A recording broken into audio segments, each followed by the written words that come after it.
Hey guys, so I want to do a quick little review here, the Galaxy A5 versus the Galaxy Alpha. Are there any reasons to buy the Galaxy A5? Well, there are actually some good reasons, but there are also some reasons why you may not want it. So this is just going to be a quick little video going over what is good, what is bad. So I'm just going to compare the specs here.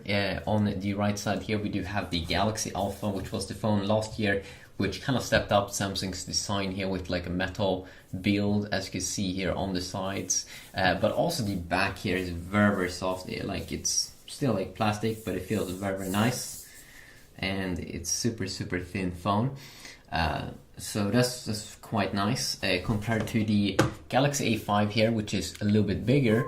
You can't remove the back, and also the back material definitely feels different, kind of like a ceramic feeling or something. It got its like cool feeling. I really do enjoy it, and even if I can't remove it, the back, I still enjoy it for some reason. Also, the sides here, it doesn't have the same kind of feeling, same kind of cool feeling, I think, as the aluminum metal, which is pretty clear here. You can see it's a different color. Here it looks a little bit different. It feels also a little bit different. It's hard to explain how it feels, but yeah. It's still cool. I love designs and stuff like that. But as I said, you can't remove the back, so you can kind of insert like I think an SD card here and then your SIM card. Both have their own. I mean, I love all kinds of phones. This one has a cool thing here where you can see that they've added a design touch here on the sides. It goes up and stuff like that. You don't get that here on the Galaxy A5. So let's just go over the differences here in terms of the internals. So the Galaxy A5 has a little bit of a bigger display, 5-inch, and this one has a 4.7-inch. Both have 720p displays as well. You do have a fingerprint sensor here, which is very nice. You can unlock your phone with your finger on the Galaxy Alpha.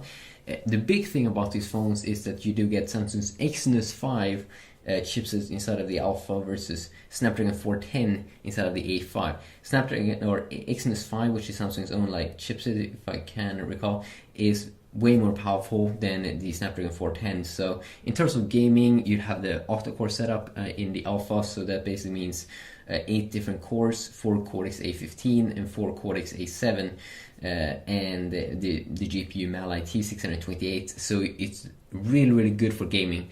Versus this one, which only has quad-core 1.2 GHz, Cortex A53 and Adreno 306, which is not impressive at all actually. So or you can play, I mean, you can still play like high-end games, like you can still play GTA San Andreas, but you have to like lower down the specs a lot.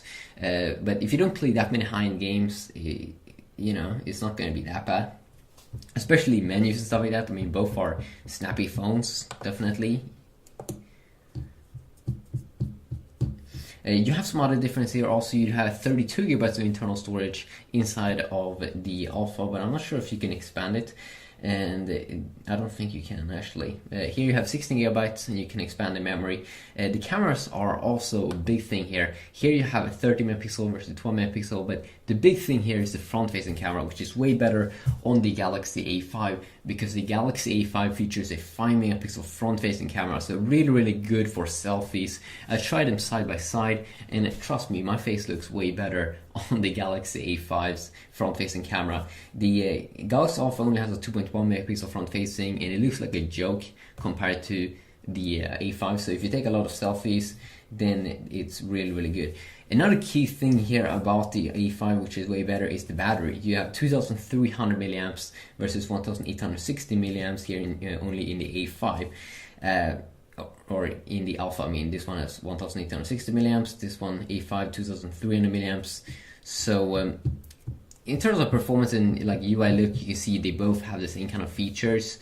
So it's just that question. Like if you're a gamer, I would go with the Alpha, but and you want the removable back. But if you want a phone which is a little bit maybe better on the camera side and you take selfies and you want that little bit bigger display, this one definitely is going to be the one, especially also if you don't play that many high-end games. And I mean, this one got a cool design to it. I mean, you know, it's still a cool phone. If you don't like that the processor and stuff like that is that bad right now compared to the Alpha. You can definitely wait for the Galaxy A7, which is going to have Exynos 5 used as the Alpha, but that might come in like March or February, that phone, and also has a bigger display, 4.5 inch, which I think personally is very, very nice. So yeah, just quickly a comparison video here. Hopefully you did enjoy, and definitely let me know what you want to see, if you want to see me compare apps and stuff like that. So yeah, peace out.